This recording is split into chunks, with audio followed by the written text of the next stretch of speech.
Amici di Radio Angheste, buon pomeriggio, buon weekend, come dico sempre anche buongiorno, buona mattina, perché ovviamente siamo su un podcast fondamentalmente e siamo con un grande ospite, Matteo Bellotto. Ciao Matteo, ben ritrovato.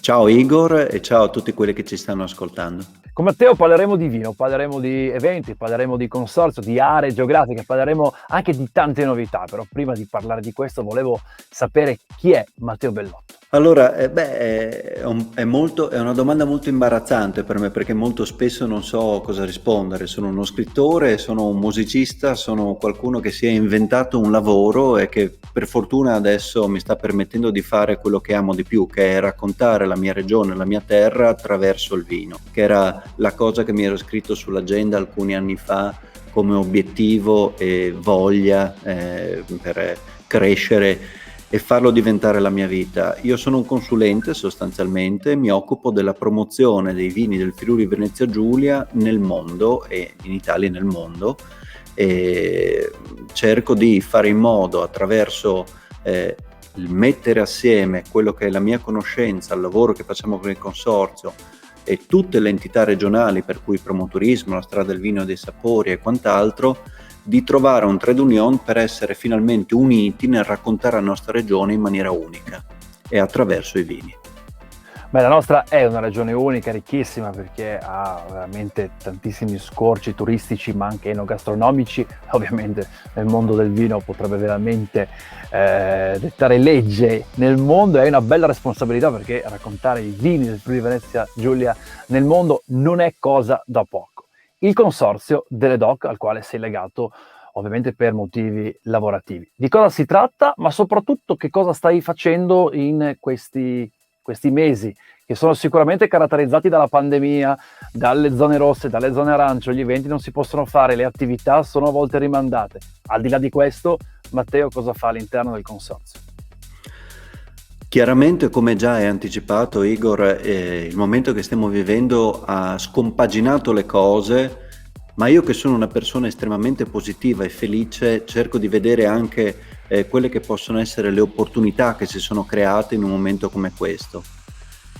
Lo scorso anno con i Colli Orientali, ma anche con il Consorzio delle DOC, avevamo iniziato a fare una serie di eventi che erano dedicati ai ristoratori e ai sommelier, qui nella sede del Consorzio dei Colli Orientali e nel Consorzio delle DOC che è a Villa Nachini a Corno di Rosazzo, invitandoli mese per mese a fare delle degustazioni e abbinando queste cose in Italia.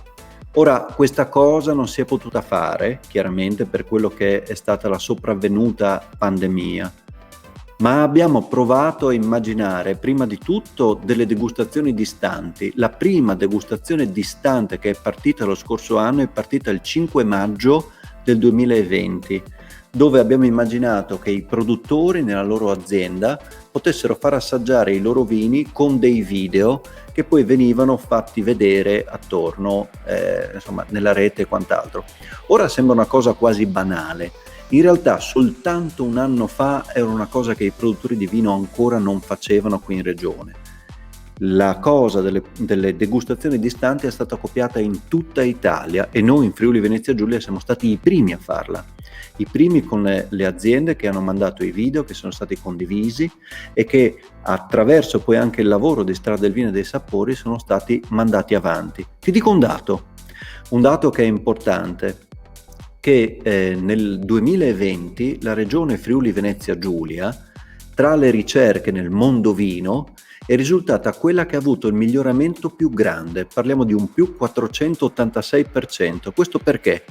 Perché per una volta, e questa è una cosa che non è mai avvenuta in Friuli e che è giusto ricordare, attraverso una serie di canali che sono quelli del Consorzio delle DOC, il Consorzio dei Colli Orientali, Strada del Vino dei Sapori, Promoturismo, mettendo insieme gli hashtag che sono stati fatti su Instagram, mettendo insieme i video che sono stati fatti su Facebook e su YouTube e mettendo insieme tutto quello che le persone ricercavano, abbiamo dimostrato che siamo stati la regione più migliorata da un punto di vista di ricerche, non la più ricercata, è chiaro, perché non possiamo metterci davanti alla Toscana o al Piemonte per certe cose, ma siamo quelli che attraverso un insieme di forze siamo riusciti a migliorare di più.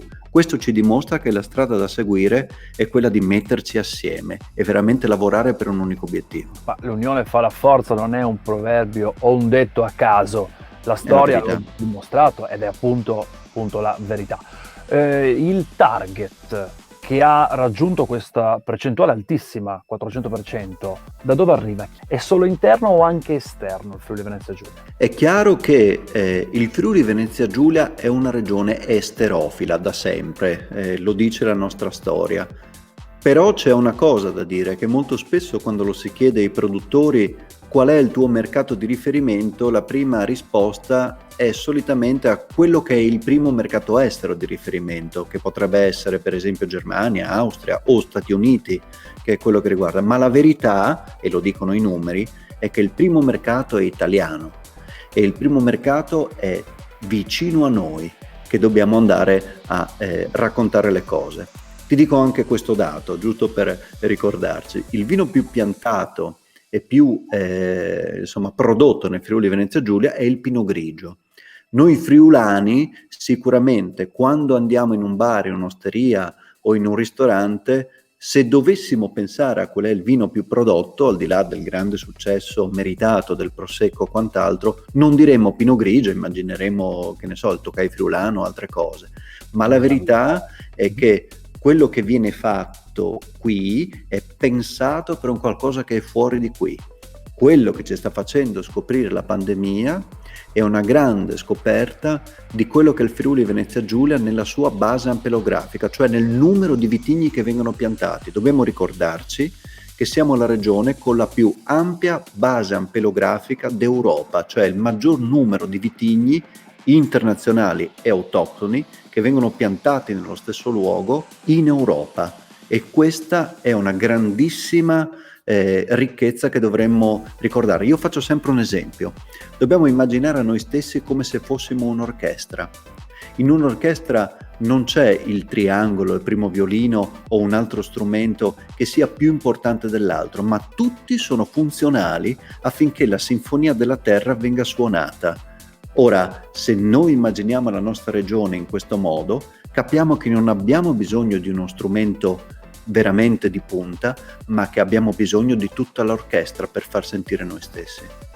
Beh, un esempio questo fatto da te, che non poteva essere altro esempio, visto che so che nel tuo passato, ma anche sicuramente nel tuo presente, c'è anche la musica come musicista e produttore. Sei un po' un artista, Matteo, perché hai scritto i libri, però ti occupi di cultura, di promozione, e questo ovviamente ti arricchisce alla grande. È davvero molto molto piacevole fare questa chiacchierata e andare a scoprire. Purtroppo, dico sempre, Radio Guest ha poco tempo, ma con i nostri ospiti potremo stare veramente delle ore. Parliamo di novità. Che cos'è la Tasting Academy?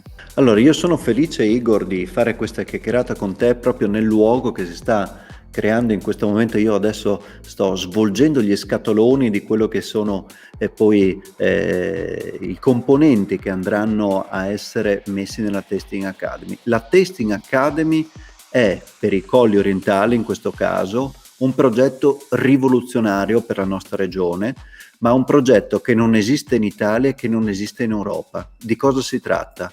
Una sala, una stanza, dove ci saranno 35 postazioni con 35 vini diversi, quindi 35 etichette diverse, di tutti i territori dei Colli Orientali, che potranno essere degustati in perfetto rispetto delle norme Covid, perché ognuno prenderà il suo bicchiere, avrà il dispenser a disposizione e non dovrà essere servito da terzi, eccetera, pensato per l'alta formazione.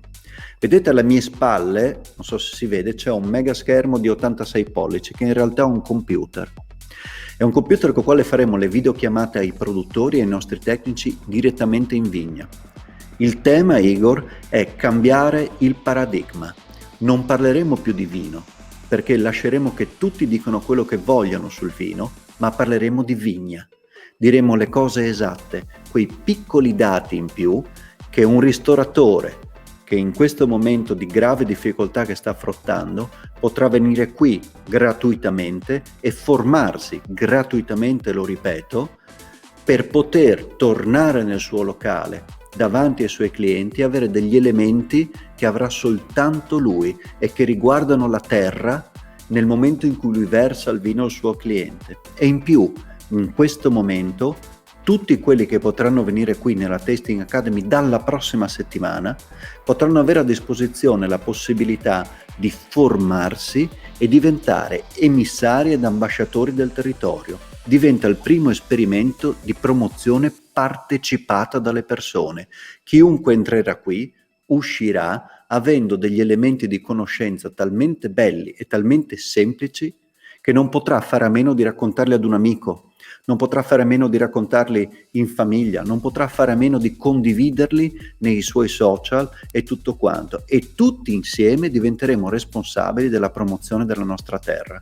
Questo non è mai avvenuto e questa è la grande novità. Mi piace molto il messaggio di ambasciatori della propria terra, perché vuol dire padroneggiarla, vuol dire anche essere più ricchi e sapere quello che si beve, sapere quello che si prova, sapere anche di essere friulani da questo punto di vista.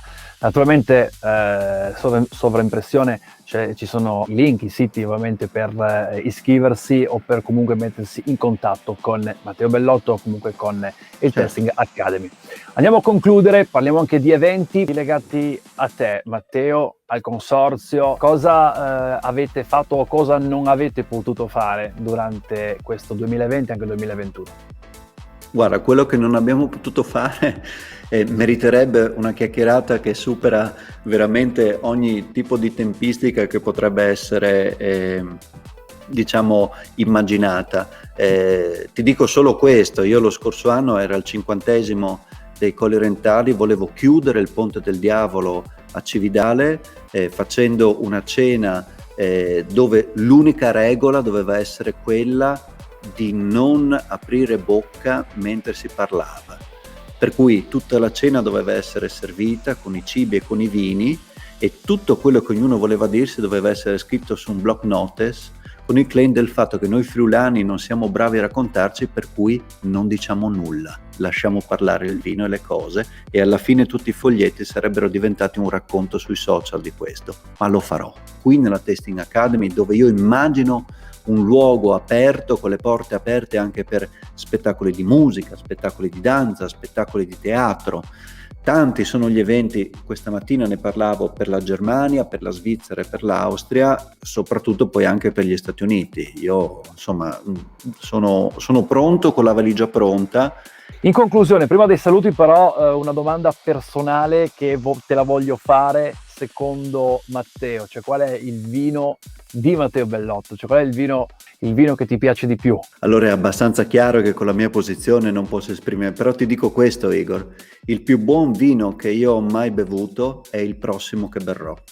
Benissimo, per cui di sicuro sono certo che qualsiasi cosa abbia bevuto fino adesso potrà essere battuta dalla mia voglia di imparare, perché il vino ti insegna questo: non sei mai arrivato da nessuna parte e devi ripartire sempre da zero. La mia naturalmente era una provocazione positiva, logicamente, certo, per scoprire ovviamente cosa c'è dietro la mente, cosa c'è dietro anche i pensieri, anche perché ho visto tantissime iniziative che ci hai illustrato in questa breve intervista, molto profonde, legate veramente alla passione, al cuore di voler fare le cose, di voler trasmettere un'emozione al prossimo. Quindi ancora grazie, tanti auguri per i tuoi progetti e ci vediamo presto.